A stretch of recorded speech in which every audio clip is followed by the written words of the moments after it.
Well, good afternoon.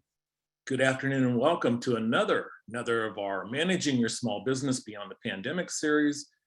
This is our 87th consecutive Wednesday of being here live and providing you the latest information on small business needs for pandemic relief and beyond.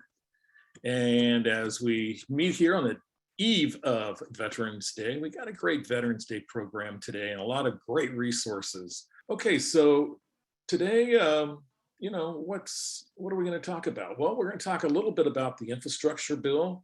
We're going to get into celebrating veteran entrepreneurs and really veterans everywhere across the country as this very important holiday comes up on us tomorrow.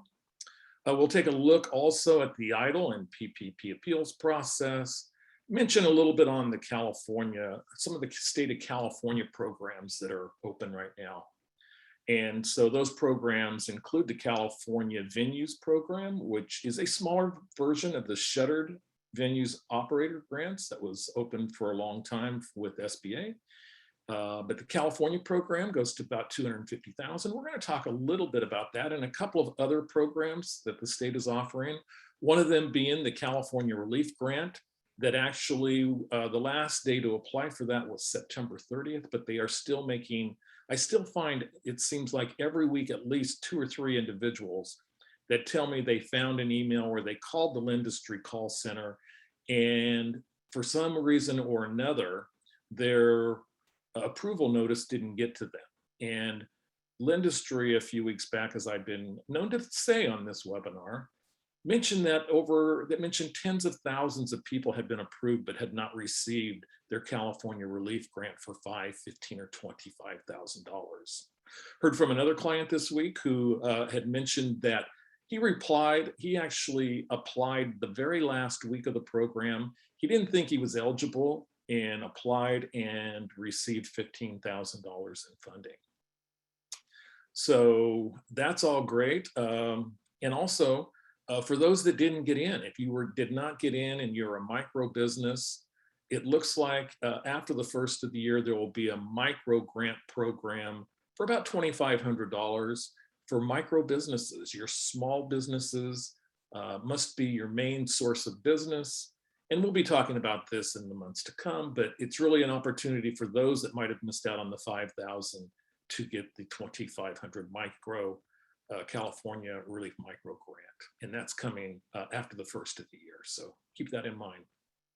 And with that, you cannot have received both of those 2 grants, the California Relief Grant, and you cannot then apply for the micro grant. So hopefully we'll find those people that kind of fell through the cracks on that, missed the application, and will still be able to jump in and get a few things. We'll talk a little bit more of our on-demand programs and some of the things in interest. We'll take your questions at the end. So be ready for any type of questions related to pandemic relief, veteran programs, whatever. We'll take the questions at the very end. And now what we'll do is we will actually go to our poll. And my first poll question is going to be very, very simple poll question. And it is going to be, what year was Veterans Day established? Was it 1928, 1945, 1954, or 1978? Or you can take choice number 5, which is really not going to be anything. So what year is our first question is going to be, what year is Veterans Day actually established? And I think I'm having a little issue with my poll today. Try to stop share, and polling is not working today. So with that, and it says it's sharing, so stop. Okay, so, well, we're not going to do a poll today, apparently. The technology gurus out there in the world really need to come help me, I guess, on the polls. The correct answer of that was 1954. So since 1954, we've celebrated actually Veterans Day, and we'll continue to do so. So moving right along, give you kind of like an update of our stimulus programs, our status of what programs are open as far as pandemic relief. And of course, we'll talk about the EIDL program as we have for many, many, many weeks, and talk about the fact that you can still apply, request reconsideration, or increase the size of your COVID EIDL loan. So we'll talk about that. We'll talk about some changes that are coming on to the Employee Retention Credit Program. And those changes are pretty much driven by the fact that the infrastructure bill passed. Mentioned our California Venues Grant program is open, and it's open until November the 19th. The EIDL Targeted and the EIDL Supplemental Advanced programs are open. And those are the ones that were open to invitation from SBA and required you to live in or have your business in a lower to moderate income area. We mentioned the California Relief Grant is closed, and also to check your email. Please check your email because they're still going to be funding these $5, $15, or $25,000 grants through December. And we're finding people that have been waitlisted 6 or 7 times as they went through the entire process of this year. So if you know anybody who is saying, hey, I applied, I didn't get the California Relief Grant, they might want to check their email or an alternative email that they might have used, or a partner's email. And we'll dash quickly into PPP forgiveness and see what's going on there. So the EIDL changes that we've talked about, the EIDL program changes that happened in September really took EIDL from being an emergency loan program to a recovery loan program. It did a number of different items, including increasing the cap. There was an exclusionary window, as it was thought, at least for a while, that some of those funds would run out potentially earlier. Remember, the EIDL program does run until December 31st of this year.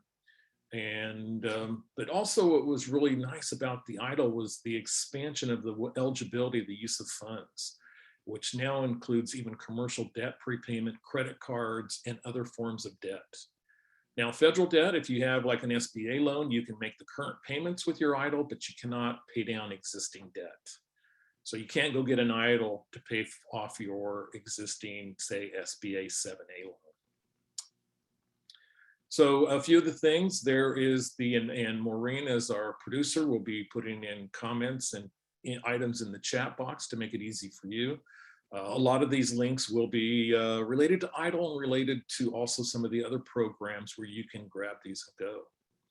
So one of those links will likely be the instructions if you are applying for a new EIDL. And remember, we talked to a lot of people that really didn't want to take or felt that they could take on additional debt, and they really were against applying for the EIDL loan originally. And maybe it was the uses, and maybe it's the amount of time that they've been subjected to reduced sales during the pandemic. But a lot of people are actually looking into applying now and to actually going through that particular process. So the instructions for creating the portal online are there. There's also a checklist that is available on the SBA.gov website, and a supplemental checklist if you're looking to do the EIDL supplemental. There's a lot of FAQs that are there. And of course, what we really recommend a lot of individuals do is to actually call the SBA Customer Service Center. And you see the number there at 800-659-2955. Also, our guest today will tell you about a couple of other resources that are available on EIDL at the district level, at the Fresno District level. So that will be welcome news as well. So again, you can actually, if you received a COVID EIDL after, well, when they started going out in March of 2020, you can increase that amount. And you'll also, as I just mentioned, be able to use it for a number of other payments. When EIDL came out, EIDL was pretty much a program for working capital. You can pay working capital and notes payable, along with maybe a few other uses, but it was really kind of that emergency funds to keep your business going. So as we move toward recovery, businesses have been straddled with additional debt potentially. Maybe they use their credit cards to keep going. And you can also pay off other government-backed debt, say if it's like a state loan program or a local program, a local debt program. So in order to request additional funds, if you already have an EIDL, you can do it one of two ways. One way is to send an email to COVID EIDL request with a plural, EIDL request at sba.gov. And you can also log into your portal and attempt to do it there. If you do have a problem, you do need to potentially call the call center or go to the Fresno District webinar on Friday, which is a great resource my buddy Israel's been doing for a number of weeks at SBA. So you will need to disclose any changes, any ownership changes, any potential bankruptcy. You'll need to provide identity, you'll need to identify, and you'll need to submit for consideration. So consideration is a process to where if you were earlier declined an EIDL loan. And so what this does is it gives you the opportunity to jump in and to actually, actually that says request increase. This is a little bit of the wrong slide since we got kind of jumbled up, but there's a reconsideration process if you were declined. One thing you will need to do is to try to find out why you were declined. And maybe that issue has changed over time. And what you can do to maybe change that decision. I know a lot of our clients called in and they were stuck with the 4506T, the request where your IRS transcripts are requested from the government, and that was an issue at one time. So other things that we just like to remind people is that you, in many cases, if you get an EIDL, you'll need to provide proof of hazard insurance. In the past, you've also had to have showed some legal information and things like that. The other thing to remember is that depending on the size of your EIDL loan, you might have a UCC1 filing with the state of California. It'll reduce your EIDL by $100. And what it does is it provides the kind of the security or the collateral for SBA. And it does go behind any other lien holders that you have. And again, we talk about that, and I'll give you the reference to where we talk about this in great detail for EIDL. With the webinar, we'll have a slide on that in a few moments, really where we get into really the deeper issues on that when that came out, when we did it about 7 weeks ago, kind of provides you a little bit more information. Okay, the employee retention tax credit, or what we call now just the employee retention credit. And this was what came out last year when we came out, and this program has changed so many times that program is pretty much out of date, at least with that slide. But one thing we can tell you, you can apply for the employee retention credit going back to the fourth quarter of 2020, as long as you didn't use that payroll for other uses or other funds. You couldn't use it for your PPP, you couldn't use it for EIDL. But if those funds were basically paid for out of your pocket and you actually retained employees, it's a fairly lucrative credit, and it can be issued as a tax credit against your future tax obligations, or it can also be an immediately refunded credit amount to you. When we had our CPA Michael Stevenson on a few weeks back and went into great detail on this, we'll provide you the link to that if you want more information on this topic. Yeah, he had mentioned that he had not seen a check come from the IRS, and we're hearing now in the last couple of weeks that those checks are rolling in at least for 2021, maybe not 2020. So if you've actually received an ERC and you don't mind putting it in the chat, let us know.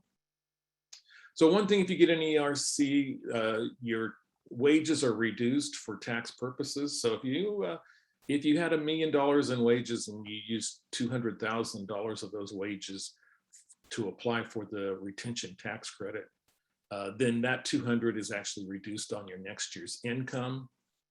It's one of the few programs out there where a recovery business a recovery startup business. So you recall that many of these programs, if you weren't not an existing business, and most of the dates used was February 15th, 2020.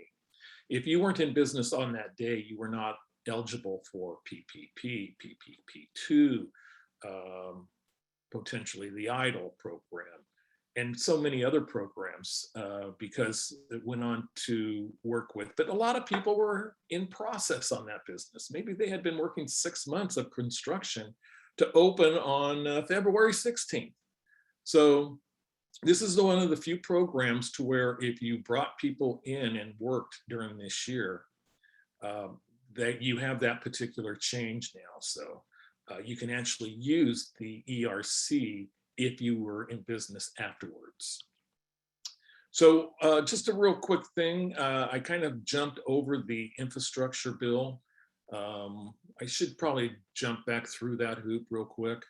The infrastructure bill was passed last week, and in the Senate version of the bill that was passed, I do not believe it changed. It came out that there would be idle money that actually went to pay for the infrastructure bill, and also we would lose the fourth quarter of the employee retention credit. So it appears the employee retention credit ended on September 30th of 2021. It had been scheduled to go to the end of the year. It had been a very, very, I'd say lucrative and very supportive benefit for our small businesses that were retaining their employees and keeping them working during this time period.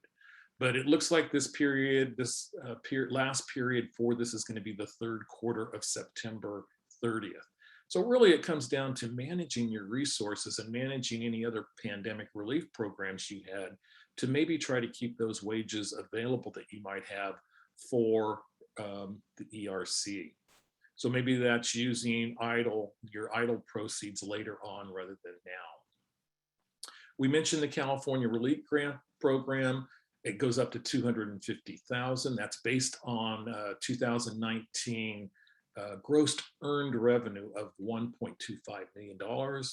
And as you see, it slides down percentage-wise, it's 20%. But based on those revenue numbers listed at the left, it would show you the amount of the grant that's available on the right. So a if you had $200,000 in actual gross earned revenue from your shuttered venue or your venue that was closed, museum, whatever, then you could receive up to $40,000 with this program. So moving along and getting to our Veterans Day focus, I want to just kind of conclude here with a lot of our webinars, as you know, are on our YouTube page, our CSUB SBDC. Of course, that's the California State University Bakersfield Small Business Development Center on YouTube, and our YouTube channel. And if you go back to, say, September 22nd, you'll see the in-depth topic of EIDL covered with our special guest, Keith Bryce, and the ERC, the employee retention credit, was on October 27th. HR COVID issues, 9/1, finding employees back on June 16th, and PPP forgiveness that on number 65, which was June 9th, and then the California venues as of last week. Quickly on forgiveness, there's the forgiveness form, the forgiveness guidelines, and there are 3 PPP forgivenesses. The key dates to remember: 24 weeks to use the funds if you elect a 24-week covered period, 10-month window that actually ends from the time your covered period in, 60 days for lenders to verify your application, upload to SBA portal, etc. So that's pretty much your timeline. And now I get to introduce our special guest today. And our special guest today is Lusana Martinez, and she is an outreach market specialist with the SBA with their Fresno District office. She also serves as the Veteran Business Development Officer for the district and has done a number of things, including served 8 years active duty in the U.S. Army. We really appreciate your service, Luciana. Thank you for that. And she's deployed to Iraq in 2008, 2007, 2008, enjoyed the travel that came with it. A paratrooper in the 82nd Airborne District Division, where she, I believe she jumped a fair number of times. She's worked with the SBA to produce several webinars that they do with the COVID relief. Prior to SBA, she was at the VA hospital in Fresno, so just a wealth of veteran program experience. A graduate of Fresno State University, and with a bachelor's in public health administration. And really noble, I think, is that when she was at Fresno State, served as the president to the veteran fraternity chapter on campus, organizing events and giving back to veterans. Luciana, it's great to have you here today. Thank you so much for joining us, and you can take it away at any time. Well, thank you for having me. And I'm here to share a little bit on what programs we have available to our veterans, and also talk a little bit about that EIDL, and not really much going on with the PPP, but I will be able to answer any questions if you guys do have any. But I guess we'll go ahead and get started. Let me share my screen here, because it's always easier when you can see it. So let's go ahead and share screen here. Think you guys can see it. Are we good? Okay. So we'll start off with, I'm going to share our SBA webpage here. And I can share this link on the chat. That way you guys can just click on it. But on our website, we do have a number of resources and information that you can go through and read. And so we do have some contracting opportunities for our veterans. So for those that already have an established business and you're looking to grow or expand, there are some contracting opportunities. And with those contracting opportunities in the government, we have what are called set-asides. So there's set-aside contracts just for veterans who are a service disabled veteran owned small businesses, or are just a veteran owned small business. And for this, you have to have certificates that are approved through, or you go through the Department of Veteran Affairs. However, I believe from what I heard, this is changing, and it's now going to be given to the SBA to process. So as those changes happen, we will keep the SBDC and you folks updated. But as again, we don't know when this change will take effect. I do know that it's coming. Also, let's see here. It does talk about eligibility requirements for the certificates, and we do have resource partners that can assist with that. The SBDC is one of them. And we also have, coming down here, as we talk about more these eligibility requirements. Let me scroll down here. So where you can get help, and you know, really a lot of these, let me go back up here, sorry about that. We also have, I want to talk about more about the surplus personal property for veteran-owned small business programs. So if you are a veteran that's looking for furniture or things to furnish your office, we do have a surplus property where you can go and see if you can get some equipment. And it's an awesome program.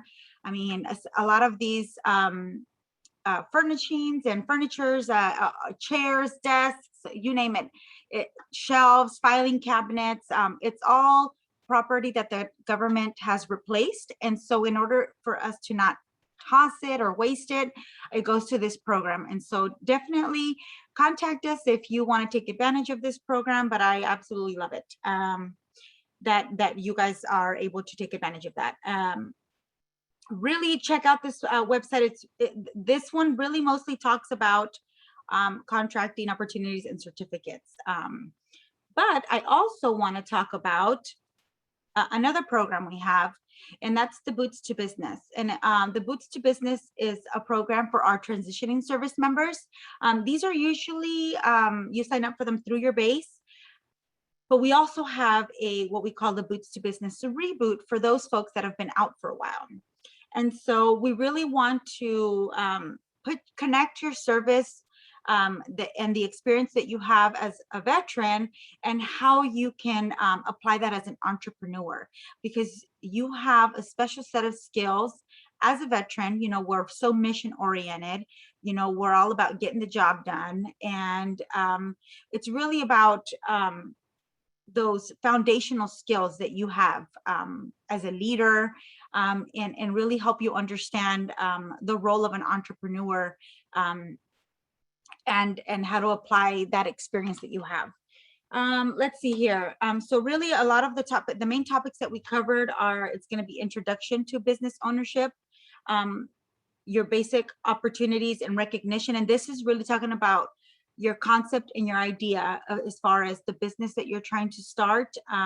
Is that opportunity, recognizing an opportunity and making and relieving a pain for somebody, and making a business out of that. So we really talk about finding the opportunity. Market research is very, very important. Understanding the economics of a small business startup, some legal considerations, financing your business, what are the next steps, and additional resources to support you. So those are the main topics.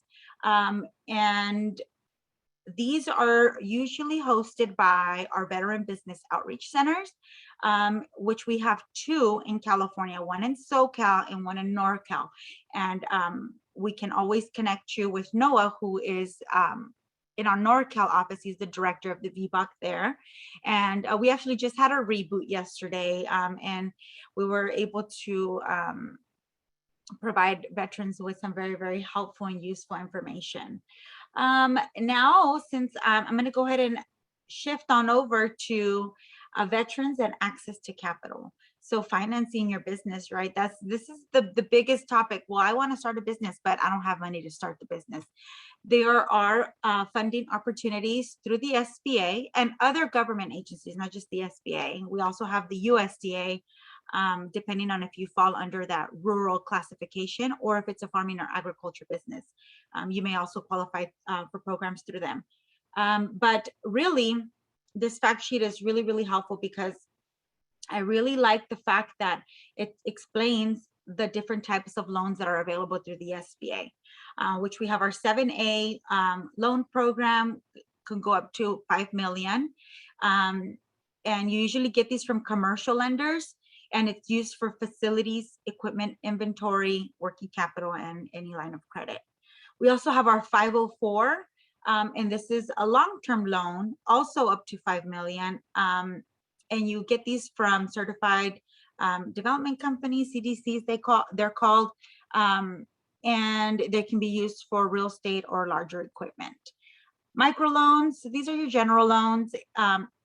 Anything under $50,000 is considered a microloan. You can get these from nonprofit lenders, and they usually also provide free training and technical assistance. And these are used for working capital, equipment, inventory, supplies, so just to get you started. Most small business owners that are starting a business start with a microloan, just so you can get that working capital going and then hopefully expand your business. There's also community advantage programs, also a general loan, considered a general loan, and you can get up to 250,000.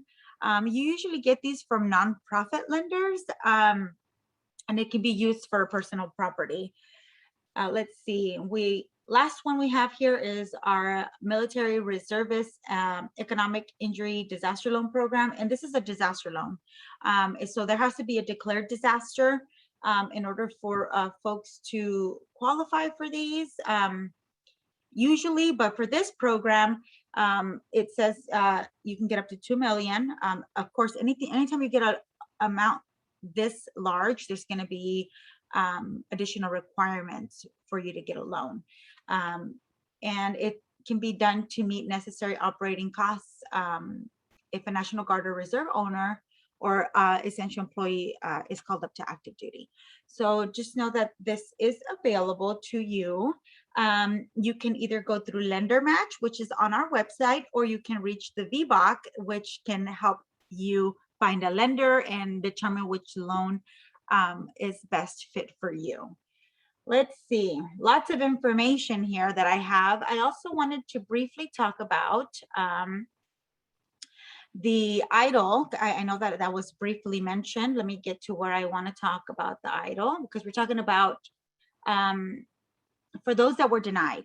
And our website is got a lot of this information, and I know that they shared the link to the frequently asked questions, and this is one of them. So if it was declined, and again he talked about, you have to go through the reconsideration process. Let's see, what can I do if my COVID EIDL application was declined?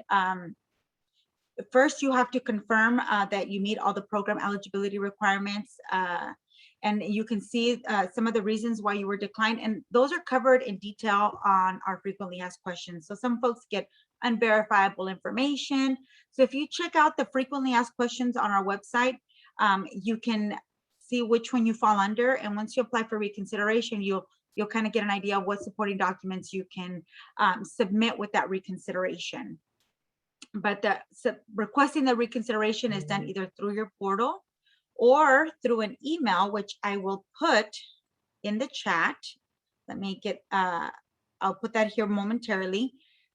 But let me go ahead and go to the next slide. And I know that Kelly was mentioning that you guys can reach out to the Fresno District office. That is correct.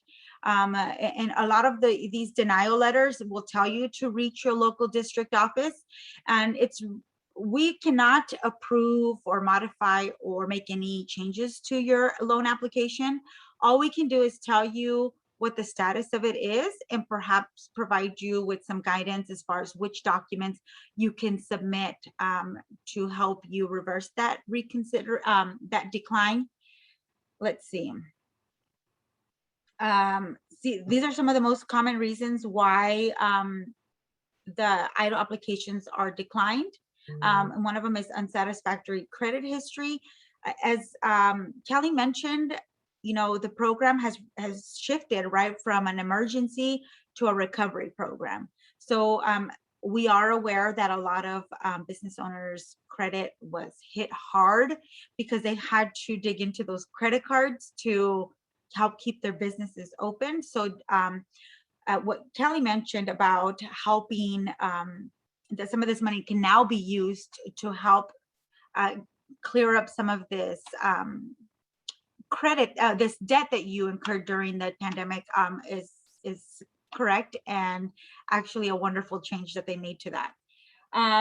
Again, unverifiable information is one of the top reasons, as I mentioned, and really it should be a simple one to fix. It's a lot of times they can't find your business online, or some information is missing that they cannot verify either you or your business. Again, some are ineligible because of a non-US citizenship status, which is, unfortunate, but this is not, it's not the end for these business owners. There's still help for them. And just to know that you can, oh, sorry about that. I lost where I was. Here we are. Okay. But if you do need to submit, if you are declined for the fact that it's saying that you are a non-US citizen, you can correct that, and you can provide supporting documents to have this corrected. Let's see. I know that we were going to, another one here is failure to respond. So you are given a time period to respond to if you've been declined. So make sure to constantly check your portal or your emails, your junk email box. Sometimes these emails do go to your junk email, and double check and make sure that you're not missing any information. Because a lot of folks sometimes will say, my portal saying I don't have any information, and then we'll tell them, well, did you get a decline letter? And they'll go in and check their email, and the decline letter will be there. And so then we tell them, okay, this is what you need to do to get the application open back up.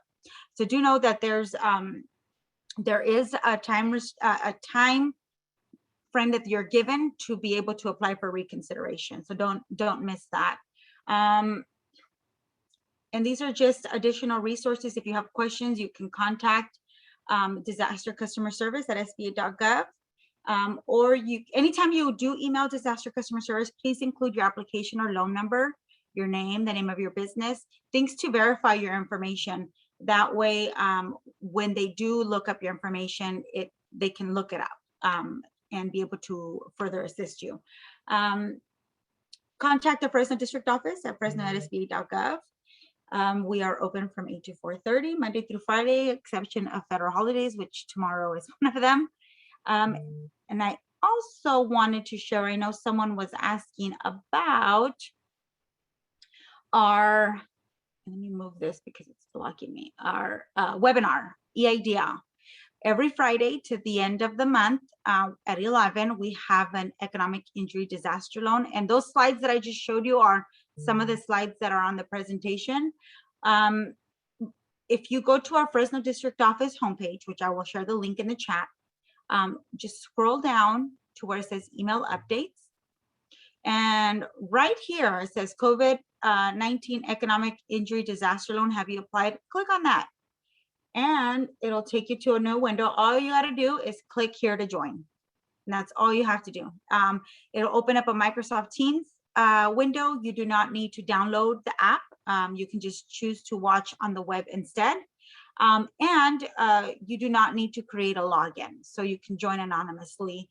It's just so much easier. And then we will have a Q&A after the presentation. Israel is absolutely amazing at presenting this. He's very knowledgeable and is very familiarized with the process. And so he can help answer some of those questions. I know I went really, really fast. I was just trying to give you guys as much information as I could. But let me know if you guys have any questions, and I am more than happy to answer them. Well, thank you, Luciana. It's fantastic.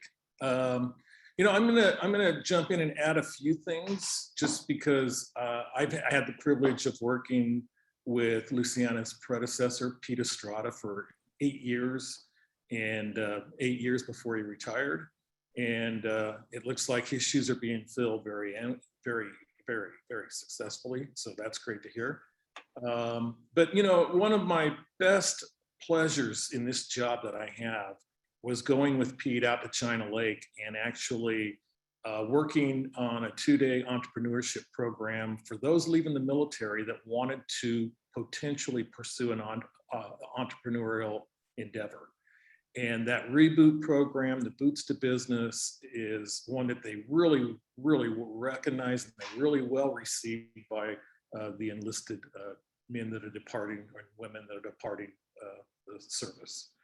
So that is just a really great program. Also, a couple of other references that I just want to give you is that, and then we'll get to the questions, is that last year we had Dick Taylor, and Dick Taylor is the Kern County, or was the Kern County Veterans official for many years. He came on, it was our webinar, I believe number 33. It was actually on Veterans Day, you know, which of course for my employer is a holiday, but it was important enough for us to be here on that day. And Dick gave some absolutely amazing local resources that are available to veterans that were non-business. And you know, being a business person, I get caught up in the business aspect of what we can do to help veteran businesses and those wanting to start veteran-operated businesses, whether they're you know, a disabled veteran or a service disabled veteran, or you know, whatever, any kind. But Dick had some great resources, like including like free burial. I know it sounds a little morbid, but boy, what a resource that can be to somebody who's having issues with the passing of their veteran family member. So I just wanted to make that available to you. It's in our YouTube page, and it's not on our list of references. It should have been. And it should have been going back to Veterans Day last year, which was on November 11th, 2020. So if you want to find out more of the local Kern County veteran services that were available and still are, that is a great place to go. You know, 2 years ago, we did a webinar before we started the pandemic and the pandemic series. And I believe it was in October or November of 2019. And it featured a loan program called Veteran Launch. And it is a program that is offered out of a Northern California provider And what they do is they provide loans up to $250,000. And over the time, they've at least their latest numbers, they showed that they assisted 68 veteran-owned businesses receive over $9 million in loans and other funding. So that is also archived on our YouTube page, going back to that time frame, or just do a launch or do a Google search for veteran launch. And also, we're really excited about working more with underserved population of veterans.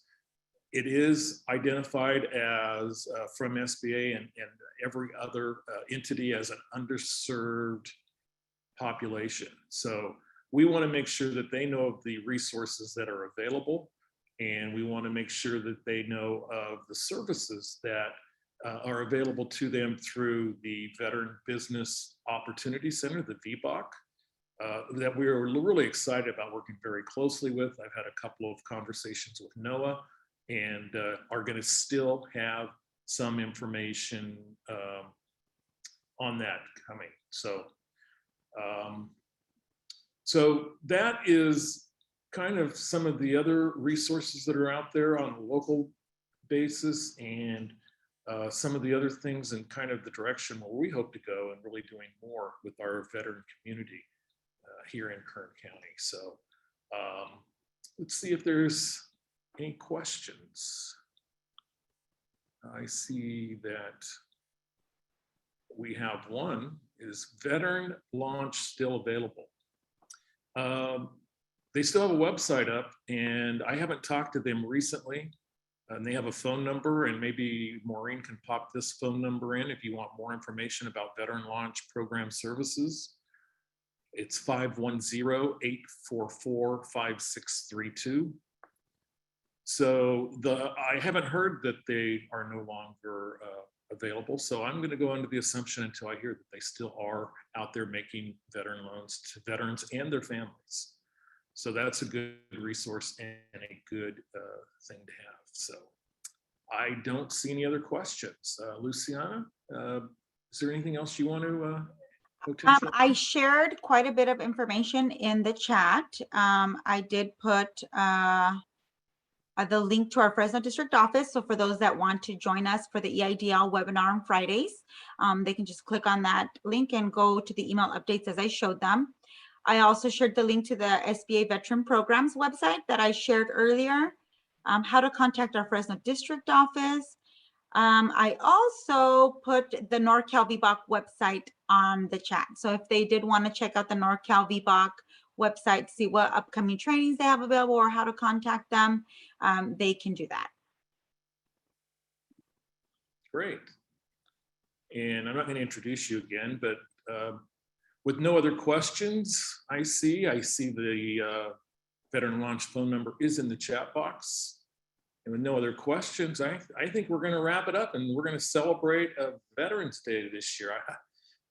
Instead of doing a Veterans Day webinar like we did last year. So really, to all you veterans out there in attendance, you know, we are a country and a group here that has enormous gratitude for your service and the sacrifices that you make and veterans have made all along for our country.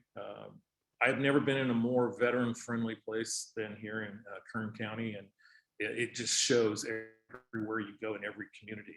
With 2 military bases in the county, there is patriotism that oozes out of the streets of Kern County. So I think that's going to wrap it up. Next week, we will be here for number 88, and our special guest is going to be Hella Peterson, and she is with the Water, Energy, and Technology Center. It's a fantastic incubator on the campus of Fresno State that is doing some wonderful things in technology and startup businesses in water, energy, and technology. So that'll be interesting. So for Luisana Martinez, our producer, Maureen Busher-Dang, I'm Kelly Bearden. We'll be back next week. Everybody have a great day. And thank you for your service, veterans. Bye-bye, everybody. Bye. Check out the Veterans Parade in Fresno. There you go. The Veterans Day Parade in Fresno. Well, it was the pre-pandemic, it was the largest veterans parade in the nation. So Wow. hopefully they can get it back up to the size that they had it before. That is great. Are you going to be on a float? I am not going to be on a float this year. I have been in the past, but not this year. Okay. Okay, well, that wraps it up for this special Veterans Week presentation. And we'll probably have Noah hopefully on in the next near time, in order to even talk about how we can work closer with the Veteran Business Opportunity Center. So thank you so much, Luciana. You have a very happy Veterans Day, and everybody out there as well. Bye-bye, everybody. Bye. Thank you.